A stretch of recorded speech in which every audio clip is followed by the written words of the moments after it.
A man allegedly brutally kills 4 people, including his grandparents, over an argument over dirty dishes. And now he's claiming an insanity defense. But will it work? Psychologist Dr. John Delatorre comes on to break it down. Welcome to Sidebar, presented by Law&Crime. I'm Jesse Weber. All right, let's start off in Alabama, where 21-year-old Jared Smith-Bracy is facing capital murder charges for allegedly killing his grandparents, 80-year-old Leonard Smith, 72-year-old Barbara Smith, his brother, 27-year-old Jeremy Smith, and family friend, 70-year-old Sheila Glover, all on February 22nd, 2023. And this was bad. This was really bad. He allegedly used a pickaxe and a gun to carry out these killings.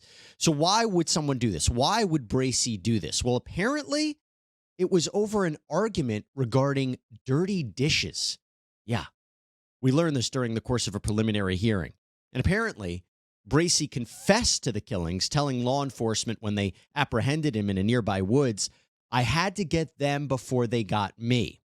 But the question now is not if he did this, but rather a mental health defense, which could really complicate this case. So let me bring in psychologist Dr. John Delatorre, a friend of the Sidebar podcast, a friend of the Law&Crime Network. Dressed so casual today, I almost didn't recognize you, but good to see you, doctor. Thanks for taking the time. Yeah, thanks for having me, Jesse. So he is pleaded not guilty by reason of mental defect or disease, essentially the insanity defense, right? What does that mean? Well, what it means to me is that the individual really does not have an understanding about how their behaviors are wrong, right? When it comes to, and generally speaking, we're looking at legally wrong, not morally wrong. There's been some case law that has kind of eliminated this aspect of moral wrongfulness.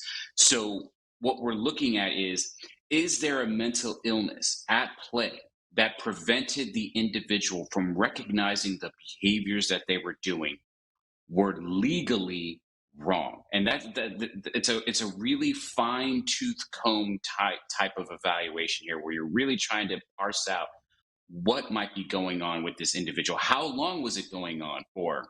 And is there any other sort of maybe substances or maybe personality characteristics that might be getting in the way that actually were the cause of the person engaging in the behavior, and not so much the mental illness?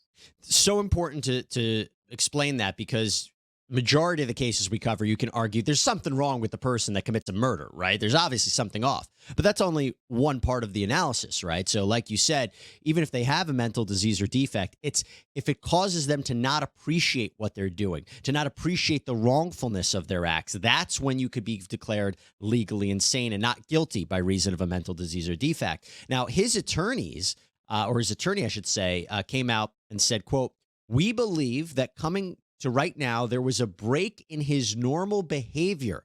I think you heard that today. There were family members who said he was normal. This was absent his normal behavior. This was not his normal behavior." Is that how that typically works? Is this common that there's a break, just a sudden break with reality or what's happening? Or is this not, is he not framing it the right way, his attorney?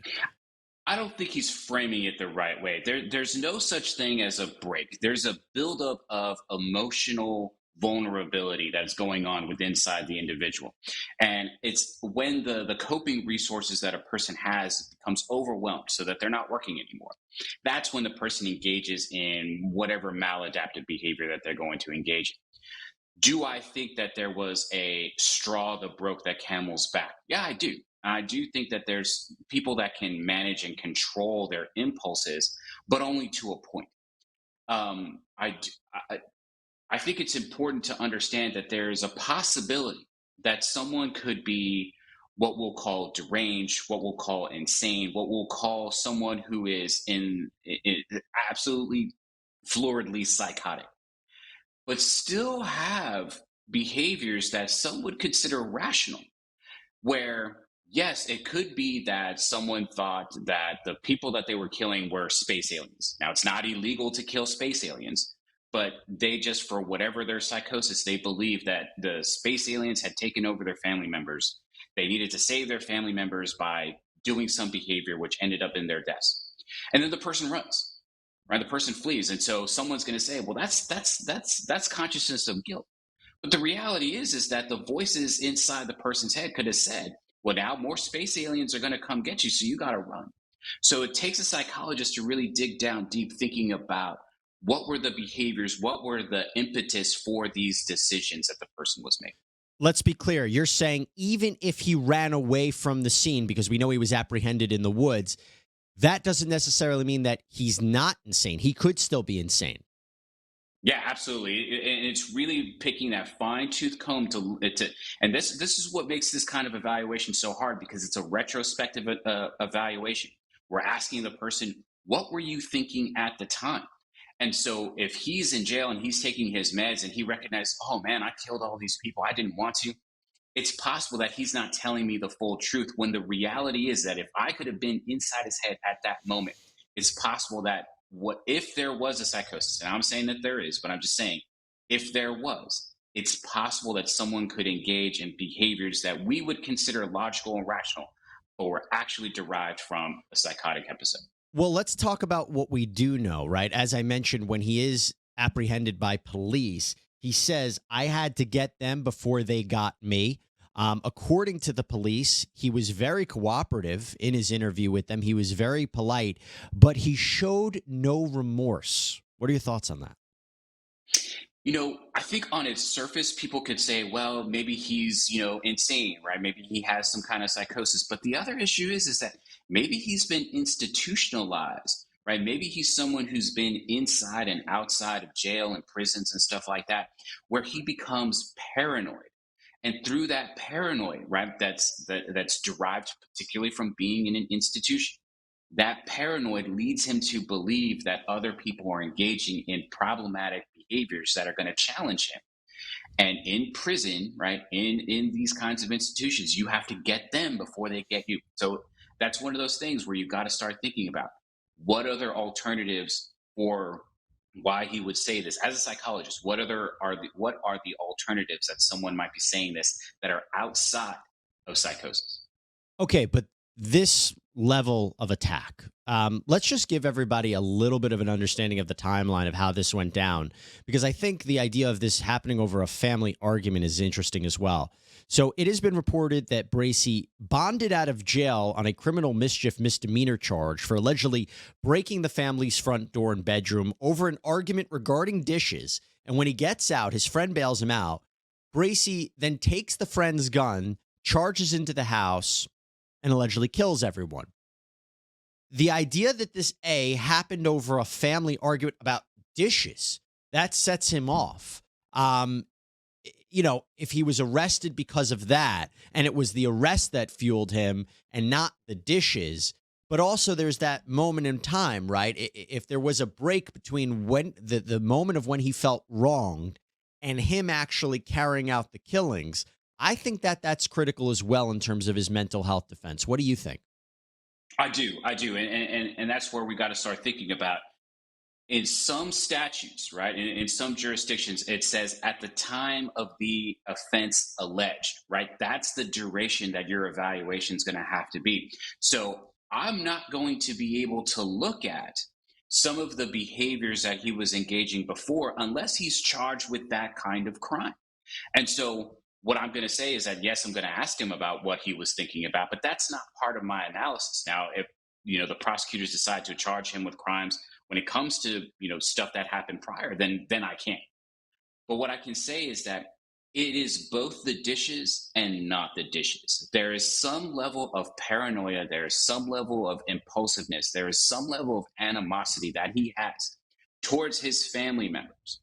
And it is centered around the dishes for whatever reason. And everybody has their own peculiarities.